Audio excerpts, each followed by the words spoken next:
last class we have studied about the effect of change of temperature. In this class we will study about the effect of change of pressure. So the effect of change of temperature, in that we have studied that as we increase the temperature, of the liquid, it will become gaseous state, it will convert into gaseous state. So the state conversion of the state was taking place when the temperature is changed. So here we will study about the effect of change of pressure. If you store the gas under a certain pressure, then the gas will become the liquid, it will be converted into liquid state. Okay, we will take one example of this one, that effect of pressure. Okay, we will take one better example, that LPG stored in a cylinder, domestic cylinder that we are using in our house for the cooking purpose. Initially when it comes out of the cylinder, that will be in the gaseous state, as we all have observed that. But when it is inside the cylinder, when it is inserted at a greater pressure, it will be converted into liquid state. If you shake the cylinder gas, that red color cylinder you are having in your house, that if you shake that one, you will feel that something liquid is present in that gas. So we already know that LPG is in the form of gaseous state. If it is having some pressure, if it is stored at certain pressure, that will be converted into liquid state. Okay, this is clear about this one. And then we will study the interconversion of state. This chart is for interconversion.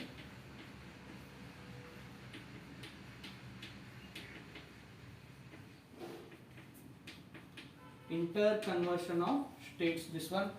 Here we can see that liquid, if the liquid is converted into gaseous state, that is known as vaporization, that is water vapor.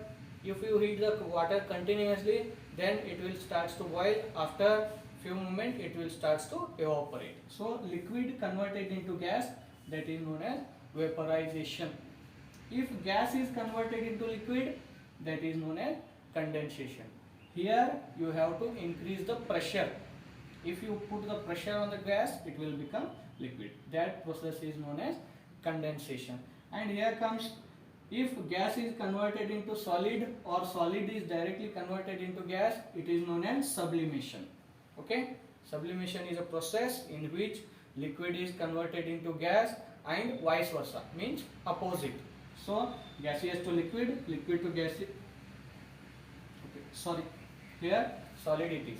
Okay, solid to gaseous, gaseous to solid, means the sublimation process. You remember the definition for sublimation? It is when the solid convert to gaseous state, gas convert to solid state directly without reaching the liquid state, it is known as sublimation process. Okay, remember this one. And then comes here, if you are converting the solid into liquid, then that process is known as fusion. The process in which solid is converted into liquid, it is known as fusion. And then the process in which liquid is converted into solid, it is solidification. For solidification, I will give you one example, that the water which you kept in the refrigerator, it is known as solidification process. After keeping it in the refrigerator, it will become solid, that is ice cubes. And again, if you keep the ice cubes, that is solid ice, in the atmospheric temperature, if you give the heat to that ice, then it will become again liquid, that is the fusion of the solid. Okay, understood this one? Now coming to the point, evaporation. This one you have observed in your daily life as well, evaporation. So first we will learn the definition for the evaporation.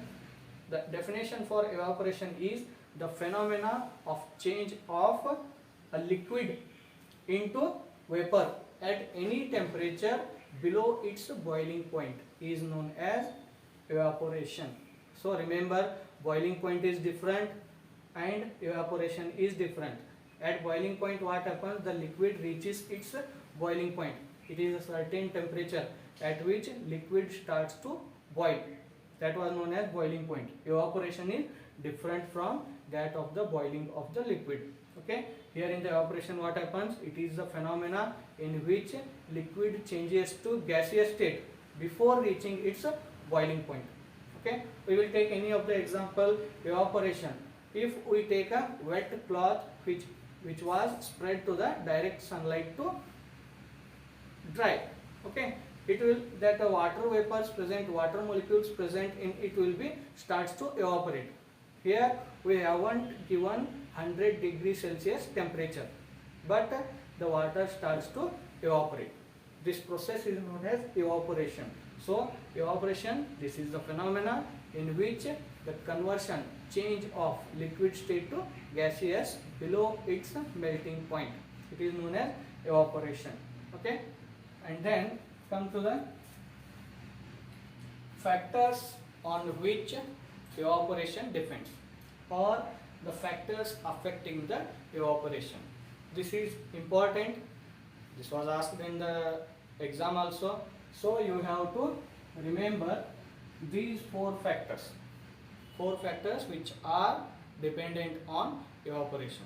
Okay, first one is an increase of surface area, and the second one is increase of temperature, the third one is decrease in humidity, and the fourth one is increase in wind speed.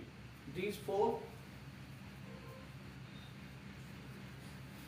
see, these four you have to remember. Let's take one by one by taking some familiar examples that you already know in your daily life. And increase in surface area. Please turn off the audio. I am not listening, sir. Who turn on audio?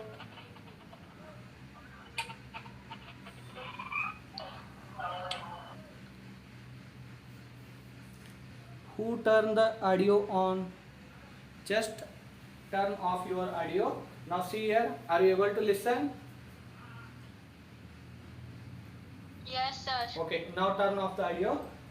We will discuss this factor affecting evaporation, these 4 points, by taking one example to each. First one, an increase of surface area. So we can say that evaporation increases on increasing surface area. Okay, we'll take one example.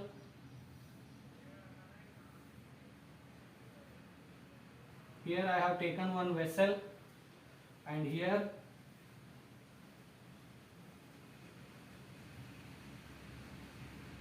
I have taken one teacup. So surface area, this vessel is having more surface area. Okay, this is having more surface area, this is having less surface area. In this one also I have filled some water, and this one also I have filled the water. We can say that whichever vessel is having more surface area, the evaporation also will be more in that one only, because the evaporation is directly proportional to the surface area. If the surface area increases, evaporation also increases. If the surface area decreases, evaporation also decreases. For this, we will take another example, such as the washed wet cloths. That cloths are initially squeezed to remove all the water droplets present in it, and squeezed cloths, that twisted cloths, will not be hanged on the wire. It will be spread, because we are going to increase the surface area of the cloth, because so that it can dry very fastly. This is the phenomena that we can see in our daily life. This is about the increase in surface area that evaporation depends. Evaporation is directly proportional to increase in the surface area. This one you remember.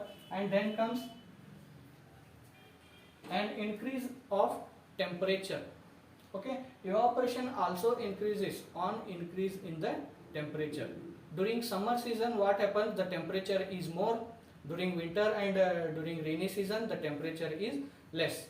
Okay, we say that during summer season our washed clothes dry up very fastly, because the temperature is more, and during the rainy season our washed clothes will not dry up very fast. So that is because the temperature is less in rainy season. We can say that the temperature is directly proportional to evaporation. Increase in the temperature, rate of evaporation increases. Decrease in the temperature, rate of evaporation decreases. Okay, this one understood. And decrease in humidity. Humidity means the number of water vapors present in the atmosphere. So with humidity, this evaporation is inversely proportional. Okay, humidity means the number of water molecules present in the environment. We can say that during rainy season humidity is more, during winter season humidity is more, but during summer season humidity is less. So the evaporation is inversely proportional to humidity. As the humidity increases, as the number of water molecules present in the air increases, evaporation decreases. If the humidity decreases, evaporation increases. Understanding humidity, it is the number of water molecules present in the air. Okay. Then comes increase in the wind speed. We can say that increase in the wind speed also evaporation increases. We can say that with the wind speed evaporation is directly proportional. If the wind speed increases, evaporation also increases. If the wind speed decreases, evaporation decreases. For this also we can take better example. During rainy season we will not get enough amount of sunlight, so that we are unable to dry up our clothes. So what we will do, we will stretch our clothes in the room only and we start the fan. Okay, by fan we are getting the wind speed. By the wind speed the clothes are drying up fastly.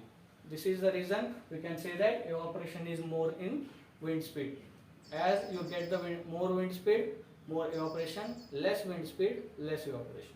Okay, these are the four factors on which the evaporation dependent on which the evaporation is affecting. So increase in the surface area, evaporation increases. Increase in the temperature, evaporation increases. Decrease in humidity, evaporation increases. Increase in wind speed, evaporation increases. Understood? And then comes, how does evaporation cause cooling? Okay, this point they have asked in the textbook. How does evaporation cause cooling? So let's take one example that you already know. During summer season we sweat more and more, perspire more and more, and when you play during the summer season and immediately you reach to home and come and sit under the fan, at that time what happens, the sweat that you perspire will start to evaporate. As a result you start feeling cool. That is because evaporation of the sweat, evaporation of sweat particles present on your body starts evaporating. That sweat particles start evaporating. As a result you feel cool. Okay, and next, why do we wear cotton cloths during summer? During summer season what happens, we already know that we perspire more and more, the sweat is released more and more. So cotton is known as a good sweat absorber. The cotton is absorbing the sweat more and more. As a result we are feeling cool. So that the cotton is maintaining our body cool at the summer season. That's why everyone recommend to wear the cotton cloths during summer season. And it is not advised to wear the black cloths during summer season. It is because black cloths are absorbing more radiations, more heat energy. So black cloths are avoided during the summer season. Only white colored cotton cloths. Cotton cloths are used during summer season because it is absorbing more and more sweat. That results in the cooling of the body. Okay, this is about today's lecture.